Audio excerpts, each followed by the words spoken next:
Olá, meus irmãos, boa tarde, boa noite, bom dia, conforme o horário vocês estão vendo esse vídeo, paz do Senhor. Existe um grande contenda entre a religião. Diz que quem é casado vai para o céu, quem não é casado não vai para o céu, quem é casado vai para o céu, quem não é casado vai para o inferno. Irmão, uma coisa é certa, a Bíblia nunca fala sobre certidão de casamento, tá? Vamos ouvir aqui o que esse pastor vai explicar sobre isso aí, tá bom? Vamos ouvir. Amaziados serão salvos ou condenados? Alguns dizem que o amaziado ele está em adultério, ele está em fornicação e por isso não será salvo. Muito bem, tudo que nós fazemos nos baseamos na Bíblia Sagrada. Nas leis dos homens observamos, mas tudo tem que estar pautado dentro da palavra de Deus. Caso contrário, está anulada a ideia, os estatutos, as tradições humanas. Vamos lá. Amaziados serão salvos? Eu vou construir, tente ir comigo até o fim dessa mensagem, dessa explicação, desse estudo, para você entender. A princípio talvez você não entenda, mas vamos construir essa convicção de que o amaziado sim será e é salvo por Jesus, pela sua fé. Vamos lá. Baseando-se na Bíblia, não há nenhuma... Irmão, o que tem de pessoas casadas que vivem uma vida de inferno? Você acredita nisso? O que tem de pessoas casadas que vivem uma vida de inferno? Se puder sair, saía. Pessoas que já morreram, pessoas que foram mortas, né, por marido, né, muitas vezes queriam um divórcio, tá? Mas com medo da repreensão dos pastores, da igreja, muitas vezes se sujeita a morar, apanhando muitas vezes, tá? Muitas vezes apanhando, muitas vezes até morre, coitada, né? Porque vive uma vida miserável. Mas se divorciar para o inferno, Quem para com isso, gente? Deus está ligando para isso, gente. Quem vai nos salvar? Jesus Cristo. Ele foi que morreu por nós. Condenação explícita, clara, que o amaziamento vai condenar a pessoa. A importância, segundo a Bíblia, o que é? Fidelidade entre os cônjuges, compromisso entre o casal. Isaac e Rebeca, onde está o documento? Abraão e Sara, cadê o documento? Maria e José, cadê o documento? Outra coisa, irmão, o batismo é bíblico. João Batista fez o batismo, Jesus Cristo foi batizado. Então o batismo. Agora, casamento me mostra aonde tem um discípulo fazendo casamento de alguma pessoa. Aonde Pedro casou alguma pessoa, aonde Paulo fez um casamento, aonde Jesus fez um casamento, aonde João Batista fez um casamento. Irmão, no papel, na Bíblia não existia casamento no papel.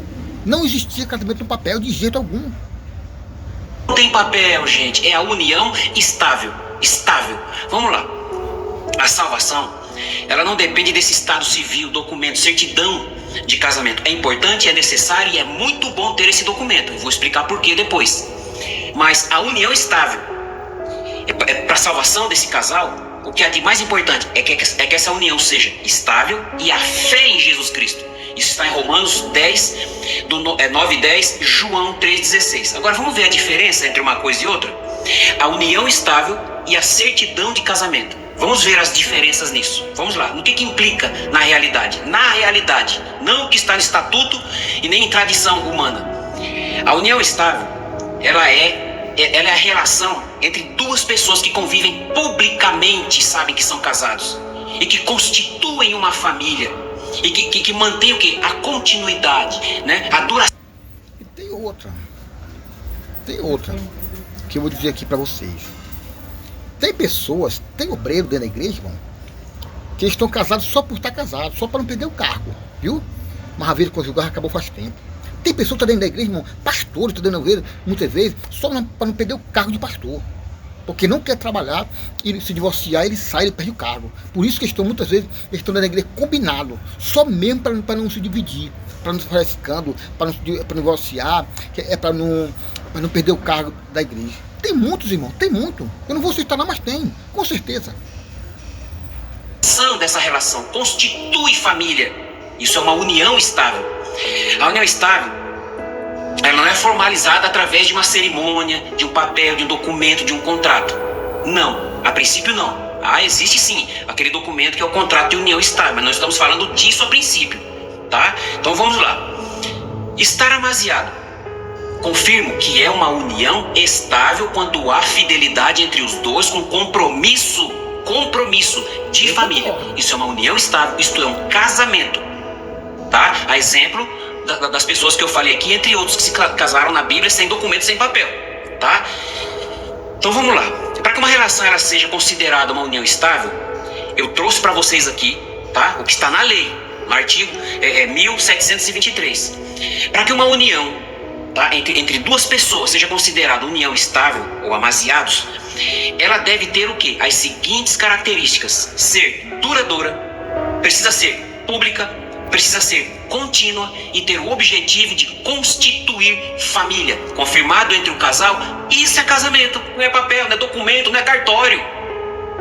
Eu falo isso porque estão impedindo as pessoas de se batizarem e de tomarem a ceia do Senhor, a Santa Ceia, por conta disso, por causa de união estável, por causa de a pessoa estar amaziada. Isso é um crime diante de Deus, isso é um crime, isso é farisaísmo. As leis, os estatutos.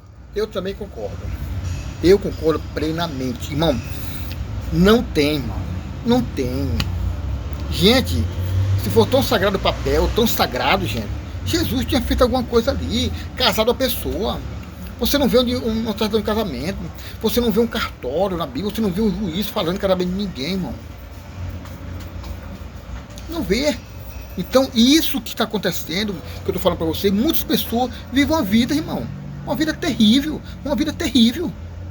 viu? Uma vida terrível, é coisa difícil, mas tem que suportar, porque senão o pastor vai disciplinar, não vai ter cargo na igreja. Irmão, pare com isso, irmão. Esses estatutos, essas leis formadas por homens, tá? Quando eles fazem aquele aconchavo e montam algumas leis, são tradições humanas, isso não pode impedir a salvação de alguém em união estável. Então vamos lá. Você quer saber mais sobre isso? Vai lá no artigo 1723 do Código Civil Brasileiro. A certidão de casamento. Agora, a certidão de casamento é importante? É claro que é, tá? Olha as vantagens. É uma vantagem que ela é documental. Ela evita muitos problemas na hora de uma separação, de um óbito, tá? Para quê? Para provar que eram casados, para facilitar a documentação, a comprovação. Então vamos lá. O que acontece? Você consegue comprovar com a certidão de casamento o quê? O estado civil. Atesta a comunhão entre as... Eu concordo que o documento civil serve para um aposento, para um benefício quando morrer, para algum... Isso está certo. Agora, para ir para o céu, irmão, isso não acontece, irmão. Deus vai querer, será que Deus vai salvar só quem está casado, irmão? Só quem está casado? Vivendo uma vida imunda dentro de casa? Se matando, se batendo, não se beija mais, não se ama mais, não se agarram mais, sabe? Não brincam mais, mas estão casados, estão ali casados para não perder o cargo. Pare com isso, irmão. Pare com isso. Partes parcial de bens, a separação, não é? E também a universal. Então, a certidão de casamento, ela descreve os direitos e deveres do casal. Antigamente, guarda isso aqui, escreve isso aqui. Antigamente o marido levava os bens quando se separava da mulher e deixava a família na miséria, sem direito. Por isso a importância do documento, do papel, do cartório, certidão de casamento. Mas não implica na salvação do casal ou da pessoa que está ali tentando se casar com um incrédulo e o incrédulo não quer casar. Isso não pode impedir a salvação de uma pessoa, nem a Santa Ceia, nem o batismo. A certidão de casamento, ela é utilizada em processos judiciais. Ela é necessária para a obtenção de benefícios previdenciários. Ela é necessária para a cobertura de contas conjuntas. Ela é necessária para a compra de imóveis. Ela é necessária para a solicitação. Gente, um certo dia eu conversei com um camarada. Ele disse para mim que ele estava casado há 22 anos. 10 anos ele vivia uma face. Tá? Ele vivia uma face. Só porque não queria desgostar, né, algumas pessoas. Aí ele vivia uma face. Um casamento imundo. Sem amor, sem paz, sem alegria. Para que isso? Não adianta, irmão. De abono de família, pensão alimentícia, no falecimento do marido ou da esposa. É uma comprovação legal de paternidade e maternidade, para fins de bens, para os herdeiros, para os filhos. No passado, repito, o pai abandonava a família e constituía outra família sem assumir a responsabilidade com os filhos e não dividia os bens adquiridos com a ex-esposa, tá? Hoje é diferente, por isso a necessidade de se ter uma certidão de casamento. Mas não implica na salvação da pessoa que está em união estável. Então vamos lá. A Bíblia, ela valoriza o quê? O casamento como instituição divina. Isso aí em Gênesis 2, 24, Efésios 5, 25 a 33. A união estável, sem compromisso formal, aí é problema, não é bagunça, né? A pessoa se une com a pessoa aqui, mas tá saindo com outras pessoas lá, tá bagunçando. Não, o reino de Deus não é bagunça. União estável é compromisso, estabilidade na relação dos dois. Isso é casamento, não papel. Vamos lá. A certidão de casamento, ela é um reconhecimento legal, mas não garante salvação. Repito. Gente, aí está, tira suas conclusões. Tira as suas conclusões. Eu concordo plenamente com esse pastor. Eu concordo plenamente com ele. Que casamento não leva ninguém ao céu. O que leva ao céu é o sangue de Jesus que foi derramado na cruz do Calvário. Isso leva ao céu. Para viver uma vida miserável dentro do casamento, irmão, melhor se divorciar, irmão. E viver uma vida de boa, tá? Morar com quem você ama, com quem você gosta, com quem você tem amor, tem paz, tem alegria, tem paixão, tem um carinho dentro de casa. Isso que é a vida, irmão. Isso que é a vida. Gente, se inscreve no nosso canal, deixa o seu like se você gostei, tá? E até o próximo vídeo. Fica aí com o restinho do vídeo. Surgem as perguntas para Israel, né? Isso os comentários tem de monte. Então, se a união estável com compromisso familiar, por que o amaziado não pode tomar a Santa Ceia do Senhor? Isso é uma pergunta que eu faço para quem forma aí, não é? O estatuto e as tradições humanas, os idealismos de igreja. Com todo respeito aos meus senhores, aos meus mestres, aos meus pastores, tá? A outra pergunta que se faz nos comentários: por que o amaziado em união estável não pode ser batizado? Se a união estável é um